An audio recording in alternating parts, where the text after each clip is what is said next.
계시록 2장 12절에서 17절 말씀 함께 보겠습니다. 요한계시록 2장 12절에서 17절 말씀.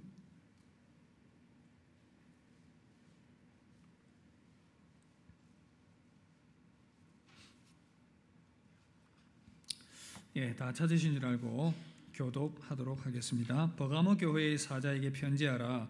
좌우에 날선 검을 가지신 이가 이르시되 내가 어디에 사는지를 내가 아노니 거기는 사탄의 권자가 있는 데라.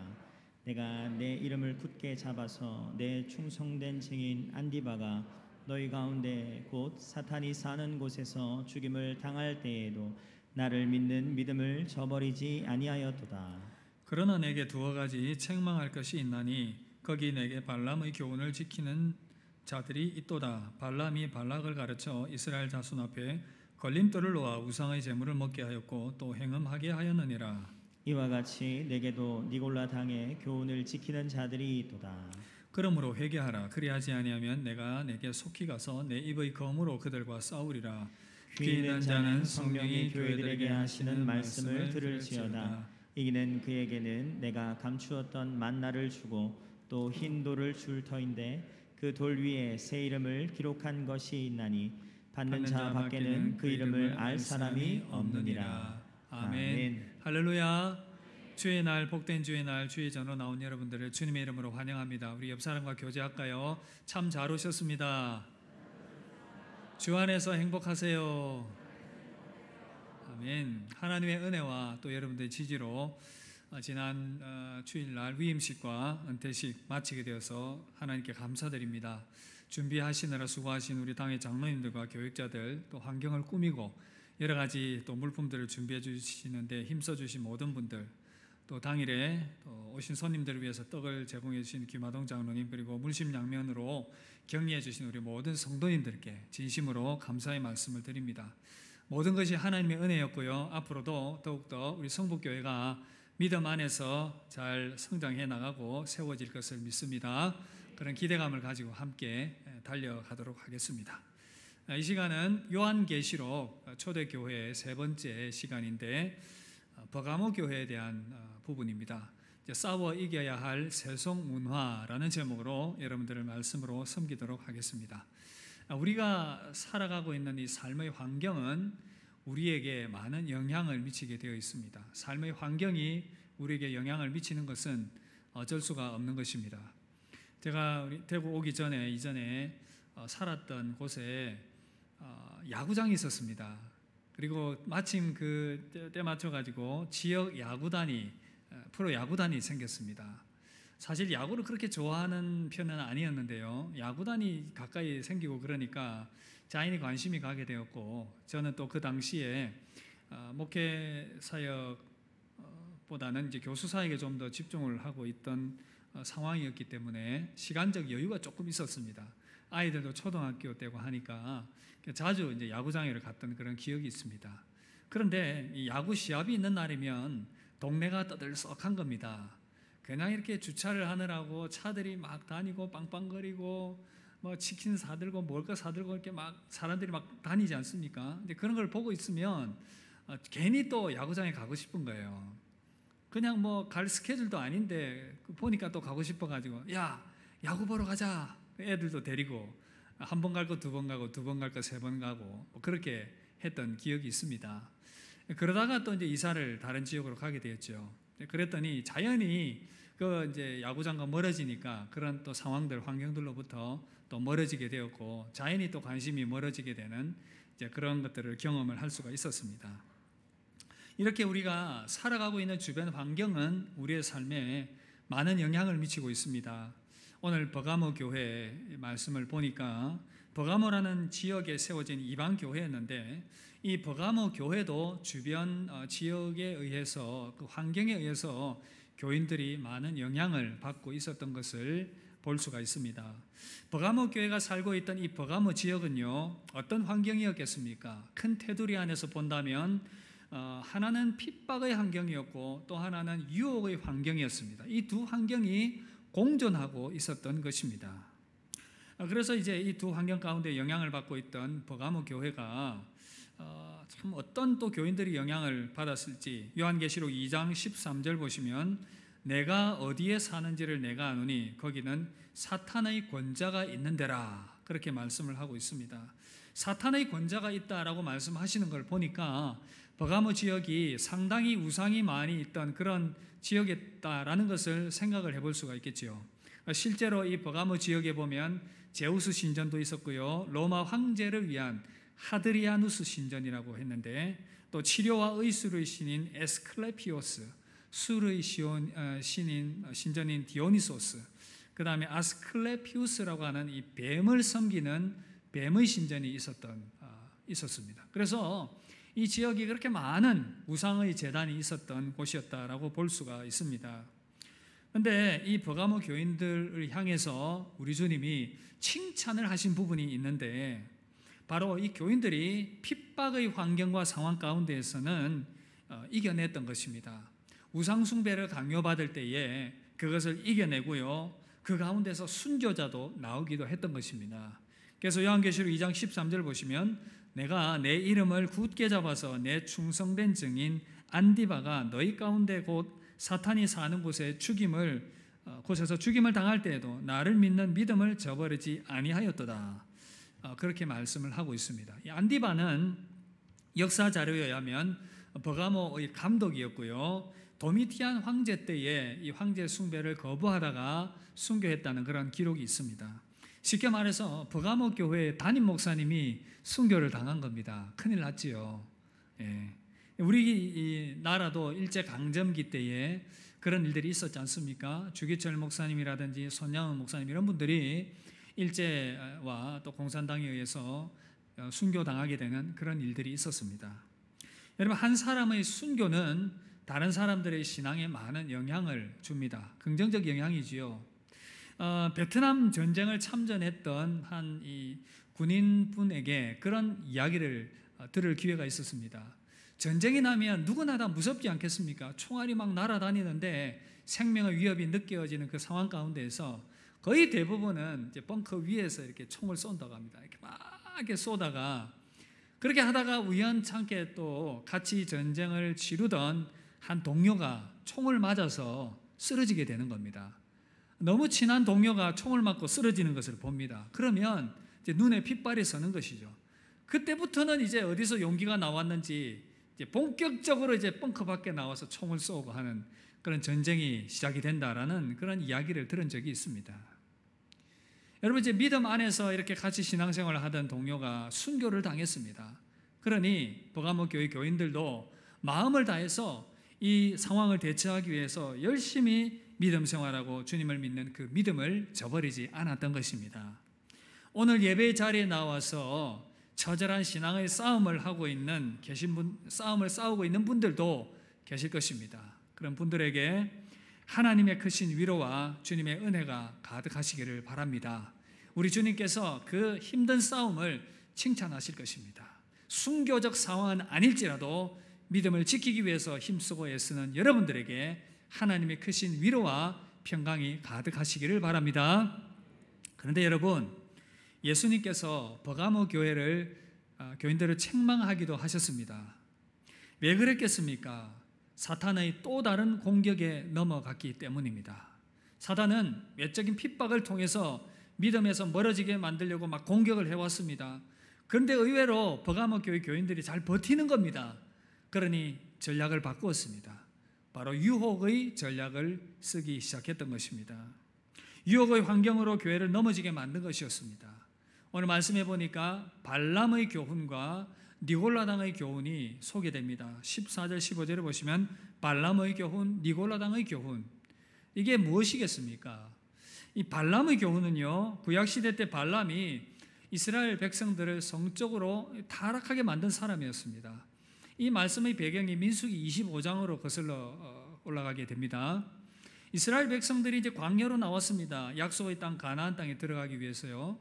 이제 모압 땅에 진을 치고 머무르고 있는데 모압 왕 발락이 긴장한 겁니다. 아니, 저렇게 많은 무리들이 왜 우리나라 가까이 저렇게 있어? 그러면서 위기를 느낀 이 모압 왕 발락이 저 멀리 살고 있는 이방 선지자인 발람을 불러와 가지고 이 이스라엘 백성들을 저주하게 만드는 겁니다. 돈을 줘가면서 저주를 좀 하라고. 근데 하나님께서 이 발람에게, 선지자 발람에게 역사를 하셔서 오히려 이스라엘 백성들을 계속 축복을 하게 만드는 겁니다. 그래서 몇 번이고 축복을 하니까 이제 도저히 안 되겠다 싶어서 자기도 이제 발람도 이제 그렇게 축복을 이제 자기도 모르게 이제 하나님의 영에 이끌려서 하니까 이제 가면서 계략을 알려줍니다. 뭐냐면 바로 모압 여자들을 이스라엘 진에 집어넣어서 성적으로 타락하게 만들게 하는 것이었습니다. 이렇게 이제 그 계략으로 모압 여자들이 이스라엘 진에 들어가서 온갖 음란한 행동들을 하게 되고 그들이 섬기는 바알 우상을 또 섬기게 만드는 그런 일들이 일어나게 되는 것이죠. 그러자 하나님께서 진노하셔서 2만 4천 명이나 되는 사람들이 죽게 되는 그런 일들이 일어나게 되는 것입니다. 이것이 발람의 교훈이었습니다. 또 니골라당의 교훈은요, 니골라당이 이제 영지주의 한 이단 분파라고 얘기를 하는데 육체는 악하고 영혼은 거룩하다. 그래서 이 악한 육체를 아무 때나 사용해도 된다. 이제 극단의 쾌락주의로 넘어갔습니다. 이런 분위기가 이 버가모 교회에 슬그머니 들어왔다는 것입니다. 그리고 그 이제 사회적 분위기가 유혹의 환경이 그 당시가 이 성적인 부도덕이 그냥 일상이 되었던 여러 신들의 많은 축제들이 있었습니다. 사람들이 술을 마시고 연극을 합니다. 성적인 자유가 마음대로 누려지게 되는 성적인 쾌락에 탐닉하는 것이 나쁠 것이 없다는 그런 생각들이 일반화되어 있던 시대적인 분위기였죠. 사단은 이런 시대적인 분위기를 맞추어서 버가모 교회에 슬그머니 이 니골라당의 교훈과 발람의 교훈을 집어넣게 만듭니다. 타락하게 만들기 시작했습니다. 여러분, 사탄의 전략이 어떻게 전개가 되었겠습니까? 먼저는 버가모 교인들의 생각을 지배했습니다. 다른 사람들도 하는데 이게 뭐가 문제가 돼? 이런 생각이죠. 여러분, 마귀도 우리의 생각을 지배하려고 합니다. 어떻게요? 내 머릿속에 그냥 일어나는 생각일 뿐이다 라는 마음을 갖게 만듭니다. 조엘 비키 목사님이 쓴 사탄과의 싸움이라는 책이 있습니다. 이 책에서 이 사탄이 이렇게 유혹을 한다고 얘기를 합니다. 때로 우리 안에 일어나는 악한 생각이 사탄이 부추긴 것인지 아니면 우리의 내면에서 생겨난 것인지 구별하기가 어려울 때가 있다. 유혹자가 우리 마음속에 심어준 악한 생각과 우리 본성에서 비롯된 악한 생각을 구별하기가 쉽지 않다. 이렇게 말하고 있습니다. 이렇게 사탄은 유혹의 생각이 내 생각인지 마귀가 사단이 주는 생각인지 헷갈리게 만들어서는 어떻게 합니까? 무장해제를 시켜버립니다. 방심하게 만드는 것이죠. 그 다음에 어떻게 합니까? 마귀가 올무를 툭 던져버리게 됩니다. 마음의 무장해제된 상태에서 올무를 던져버리는 것이죠. 14절에 보시면 걸림돌을 놓아 우상의 제물을 먹게 하였고 또 행음하게 하였다. 그렇게 말하고 있습니다. 이전 번역에는 걸림돌이 아니라 올무라는 표현을 썼는데 헬라어 원어가 스칸달론이라는 단어가 사용이 되었습니다. 흔히 무슨 문제가 생겼을 때 스캔들 하지 않습니까? 이 헬라어 원어에 기인한 것이다라고 볼 수가 있죠. 이렇게 이 올무는 들짐승이나 이런 새들을 잡기 위해서 그들이 좋아하는 음식들을 놓고는 그 옆에 이렇게 잡을 수 있는 올무를 이렇게 갖다 놓는 것 아닙니까? 그렇게 해서 음식을 먹으려고 왔을 때 그 올무가 탁 잡아버리면 이제 꼼짝하지 못하는 겁니다. 여러분, 에스키모인들이 늑대를 잡는 법이 있습니다. 아주 날카로운 칼에다가 늑대가 좋아하는 피를 바르기 시작합니다. 그리고 차가운 곳에 내어놓습니다. 그러면 이제 이 칼에 붙은 피가 얼겠지요. 또 한 번 이 피를 바릅니다. 그리고 또 바릅니다. 그러면 어떻게 됩니까? 이 피 얼음층이 점점 더 커지겠지요. 그리고 이제 칼날을 감춰버립니다. 이렇게 준비됐을 때에 에스키모인들이 늑대가 잘 다니는 곳에 그 칼을 이렇게 탁 세워두는 겁니다. 늑대들이 막 돌아다닙니다. 피 냄새를 맡고 그 얼음의 피를 핥기 시작하는 것이죠. 열심히 이렇게 막 먹다 보면 차가우니까 어떻게 됩니까? 혀가 마비돼 버리는 거예요. 계속 먹다 보면 이제 칼날이 드러나게 되지 않습니까? 자기 혀가 칼에 찔리게 됩니다. 그러면 혀에서 피가 나게 되지요. 그래서 이제 이 피가 그렇게 철철 흐르는데도 불구하고 깨닫지 못하고 계속 감각이 마비되니까 자기 피를 그렇게 핥아먹고 있는 겁니다. 언제까지요? 죽을 때까지. 어느 정도 맛보다가 칼끝이 보이면 멈춰야지 이게 안 되는 겁니다. 사단의 유혹도 유사하지요. 살기가 어렵고 힘들 때에는 하나님 도와주세요, 살려주세요, 은혜를 주십시오, 그렇게 부르짖다가 삶의 여유가 생기기 시작하면 세상 이것저것 눈이 가기 시작합니다. 어느 순간 세상 문화를 바라보면서, 타락한 문화를 바라보면서 뭐 저렇게 사는 것 뭐가 문제가 돼?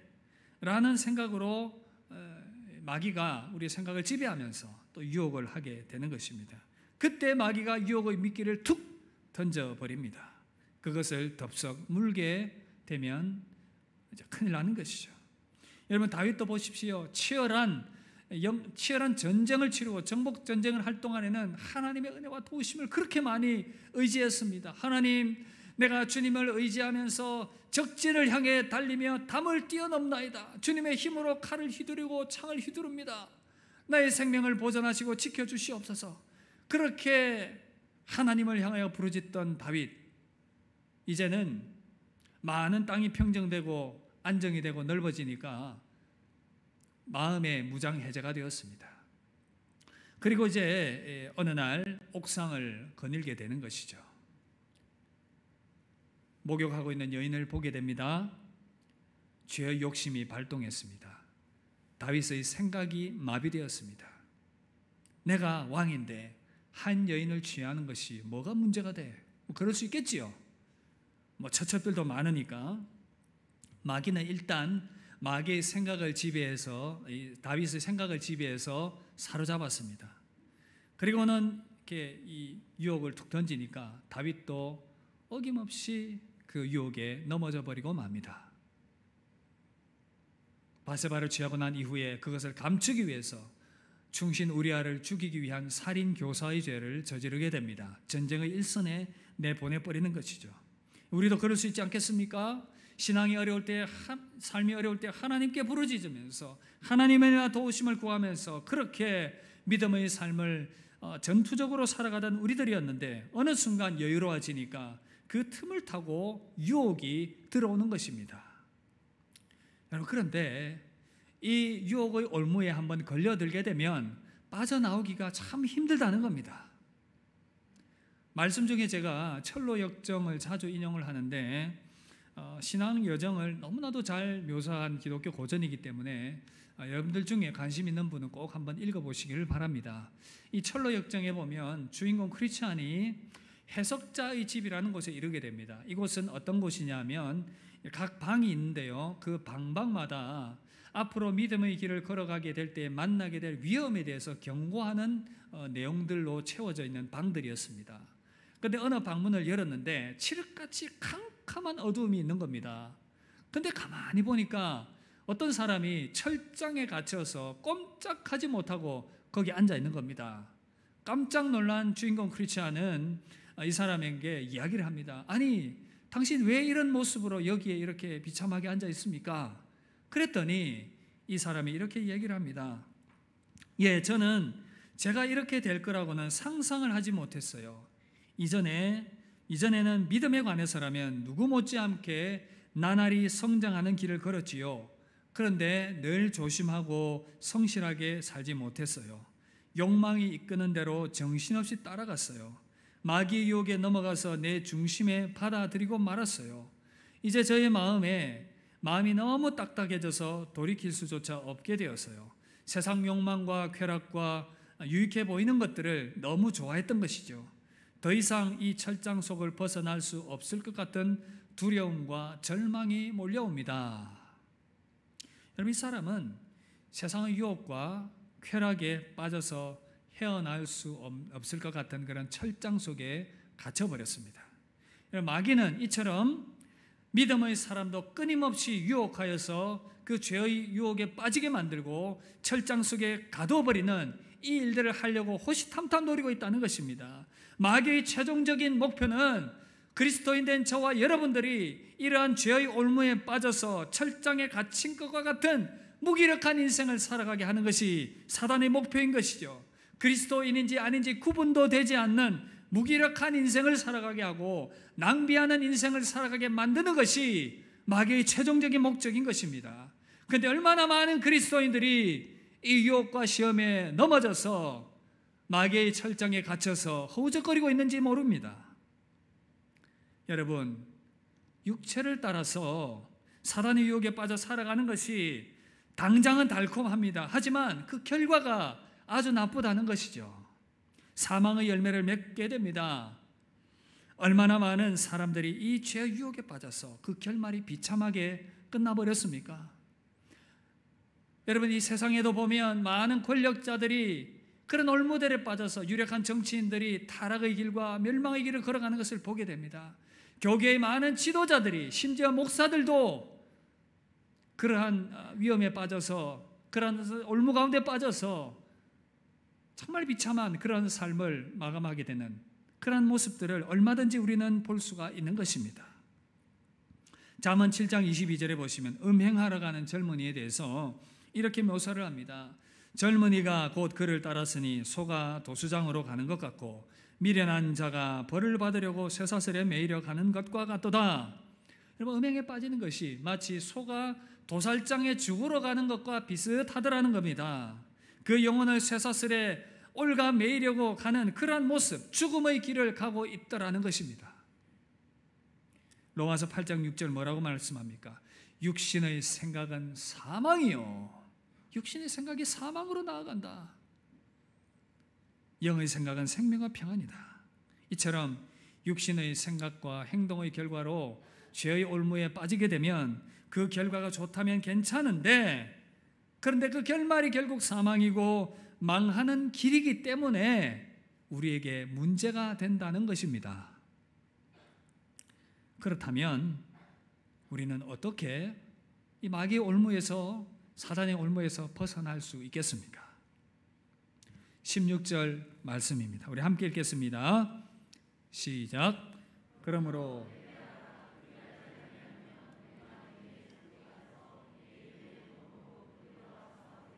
주님 말씀하십니다. 만약 발람과 니골라 당의 교훈에 빠져 있다면 돌이켜 회개하라는 것입니다. 여러분, 참된 회개는 두 가지 방향으로 진행이 됩니다. 하나는 마음의 변화고요, 또 하나는 행동의 변화입니다. 그런데 이 행동의 변화는 마음의 변화가 먼저 이루어지면 자연스럽게 따라오게 되는 결과인 것입니다. 그런데 여러분, 이 마음의 변화가 일어나기 위해서는 먼저는 이 생각부터 바뀌어져야 됩니다. 무슨 얘기냐면 마귀가 끊임없이 우리에게 그건 죄가 아니야, 괜찮아 라고 속삭일 때에 그것이 죄다라는 것을 분별할 수 있어야 된다라는 것입니다. 마귀는 항상 판단력을 흐리게 만듭니다. 내가 그 판단의 주인이 되게 하는 것이죠. 선악과를 따먹게 한 마귀의 그 계략이 뭡니까? 네가 하나님이 되어서 모든 것들을 판단하라, 그거 아닙니까? 그러니까 판단의 기준이 내가 되기 때문에 나는 내가 생각할 때 그건 죄가 아니다라고 끊임없이 마귀는 우리의 내면에 속삭이는 것이죠. 그래서 먼저는 이 생각부터 바뀌어져야 됩니다. 이런 생각이 바뀌어지면 마음도 함께 변화가 일어나게 되는 것입니다. 로마서 12장 2절을 보시면 너희는 이 세대를 본받지 말고 오직 마음을 새롭게 함으로 변화를 받아 하나님의 선하시고 기뻐하시고 온전하신 뜻이 무엇인지 분별하도록 하라. 변화를 받아, 이 헬라어 원어가요, 변형되다 이런 표현으로 사용되었습니다. 이 변형은 뭡니까? 형태가 완전히 바뀌는 겁니다. 그러니까 영어로는 transform이라는 단어를 썼는데요, 형태가 바뀌는 겁니다. 좀 개선되는 것이 아니라 생각과 마음이 완전히 바뀌어져야 된다라는 것입니다. 여러분, 어떻게 이 마음을 바꿀 수가 있겠습니까? 다 함께 따라 하실까요? 성령님과 동행합시다. 여러분, 성령님과 동행하기를 결단을 해야 생각이 바뀌어질 수가 있고 마음이 바뀔 수가 있습니다. 다른 방법이 없습니다. 갈라디아서 5장 16절 보시면 이렇게 말씀합니다. 함께 읽읍시다. 시작. 내가 이르노니 너희는 성령을 따라 행하라. 그리하면 육체의 욕심을 이루지 아니하리라. 너희는 성령 안에서 현재 걸어 다녀라. 직역을 하면 이렇게 이해할 수가 있습니다. 그러니까 지금 현재 계속 하라 이 말씀이죠. 과거에 내가 성령 충만했었다, 믿음 생활 잘 했었다 의미 없습니다. 지금 현재 내가 성령님과 동행하며 걸어가고 있는가, 그 삶에 실패한다면 나도 죄의 올무에 언제든 빠질 수 있는 상태다라는 것입니다. 그래서 계속해서 성령 안에 머물기를 결단을 할 때에 마귀의 올무에서 벗어날 수가 있습니다. 물론 성령님과 동행하면서도 가끔씩 넘어질 수는 있습니다. 루터가 그런 얘기를 했지요. 새가 머리 위에 맴돌다가 똥을 싸는 것은 뭐 어쩔 수 없습니다. 똥 싸고 가버릴 수는 있지만 둥지를 트는 것은 막을 수가 있지요. 성령 안에 거하면 둥지를 틀지는 못하게 합니다. 여러분, 에베소서 6장 10절 18절 보시면 바울이 에베소 교회 성도들에게 악한 사단의 권세에 대적해서 싸워 승리하기 위하여 영적 무장을 하라라고 얘기를 하면서 성령과 직접 관련된 두 개를 얘기를 하고 있습니다. 6장 17절 보시면 성령의 검 곧 하나님의 말씀을 가지라. 성령의 검, 하나님의 말씀이 성령의 검이 된다라고 말씀하셨고, 6장 18절 보시면 성령 안에서 기도하고라고 말씀합니다. Pray in the Spirit, 성령 안에서 기도하라. 이것이 성령님과 동행하는 방법입니다. 하나님의 말씀과 기도입니다.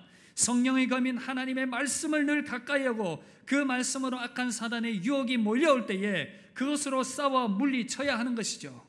그래서 예수님께서 계시록 2장 16절에서 회개하라, 그리하지 않으면 내가 속히 가서 내 입의 검으로 그들과 싸우리라. 내 입의 검이 뭡니까? 하나님의 말씀을 말하는 거예요. 주님의 말씀을 말하는 겁니다.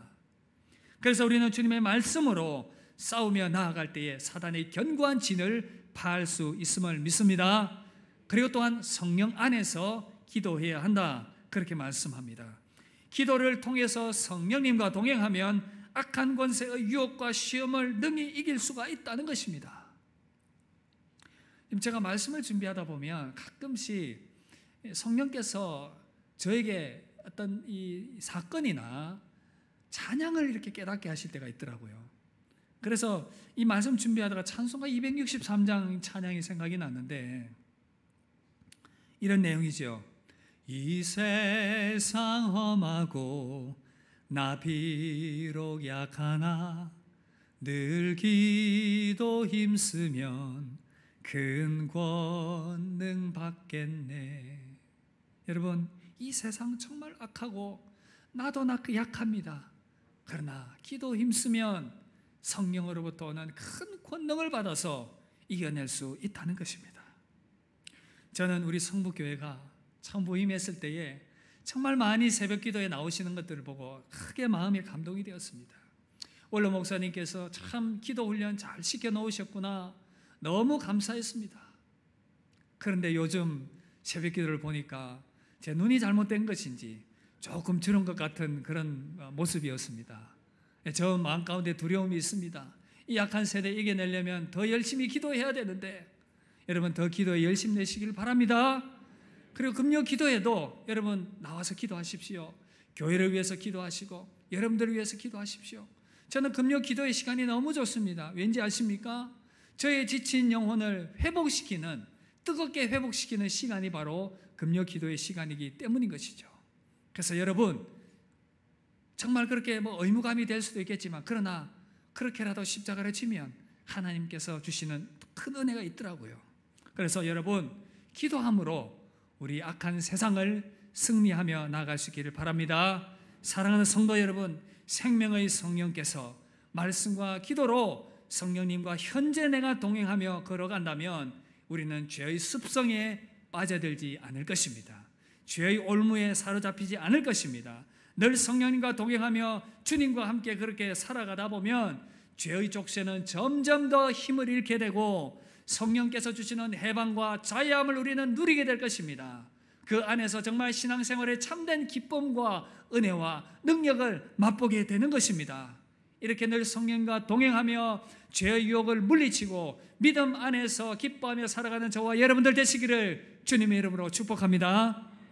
이렇게 이기는 자에게 성령님과 동행하며 이렇게 이겨 나아가는 자들에게 어떻게 하시겠다고 주님 말씀하십니까? 17절 보시면 이기는 그에게는 내가 감추었던 만나를 주고 또 흰 돌을 줄 터인데 그 돌 위에 새 이름을 기록한 것이 있나니 받는 자밖에는 그 이름을 알 사람이 없느니라. 그렇게 말씀하고 있습니다.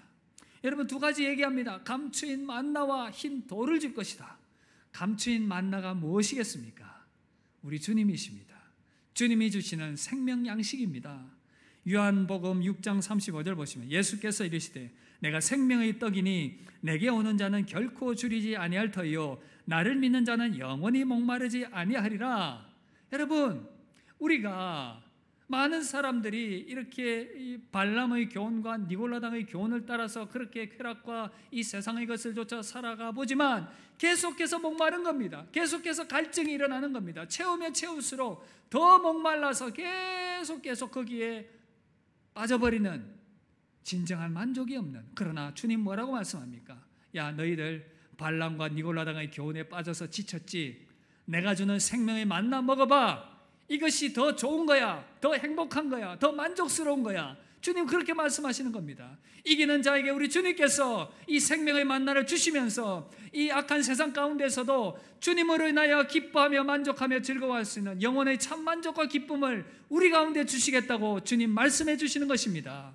또 흰 돌을 주시겠다. 이기는 자에게 그렇게 깨끗한 순결함을 다시 회복시켜 주고, 이 흰 돌은 승리를 상징하는 것입니다. 승리한 자에게 내가 너희 승리를 축하해 주겠다. 승리한 자에게 주는 영원한 생명, 영원한 구원, 영원한 천국, 하나님 나라를 너에게 선물로 주겠다.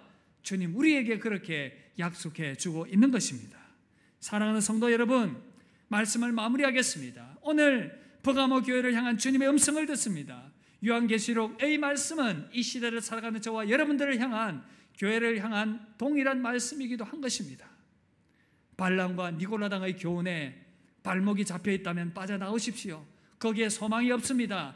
우리 주님께서 성령과 동행하기로 결단을 할 때에 우리 주님께서 주시는 만나를 먹게 되면 더 나은 만족과 기쁨을 누리게 될 것입니다. 인생을 허비하지 않게 될 것입니다. 삶의 중심과 방향을 잡게 될 것입니다. 우리 주님이 기뻐하시는, 그리고 우리가 참된 만족함으로 살아갈 수 있는 그 인생을 살아가게끔 우리에게 은혜를 더해 주실 것입니다. 세상 사람들이 알 수 없는 감추인 만나를 마음껏 먹으면서 믿음 안에서 이 길 달려가는 저와 여러분들 되시기를 주님의 이름으로 축복합니다. 우리 함께 찬송가 263장 찬송하고 합심하여 한번 기도하러 가겠습니다.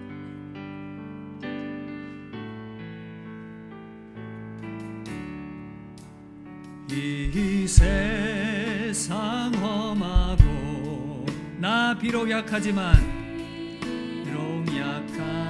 우리 기도 힘쓰면 성령께서 힘과 능력과 권능 주십니다. 큰 권능 얻겠네. 주의 은혜로 대속받아서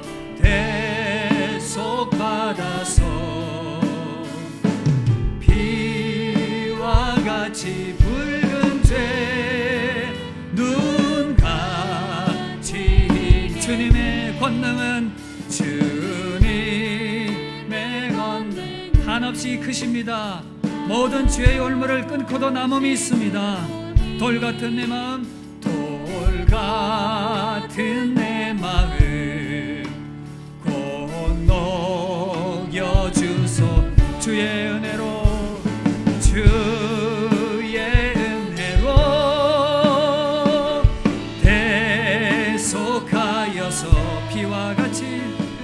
피와 같이 붉은 죄 눈같이 내 마음이 약하여 우리는 자주 넘어질 수 있습니다. 네, 주님 우리에게 힘 주시옵소서. 주 예수 힘 주사 굳세게 하소서. 세게 하소서. 주의 은혜로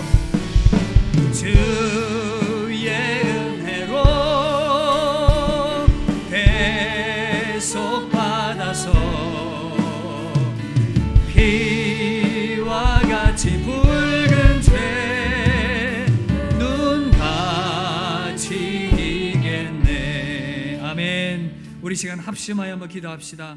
받은 말씀 생각하며 주님, 험한 세상 죄의 올무에 빠져 영적 무기력한 삶을 살지 않도록 우리를 지켜 주시옵소서.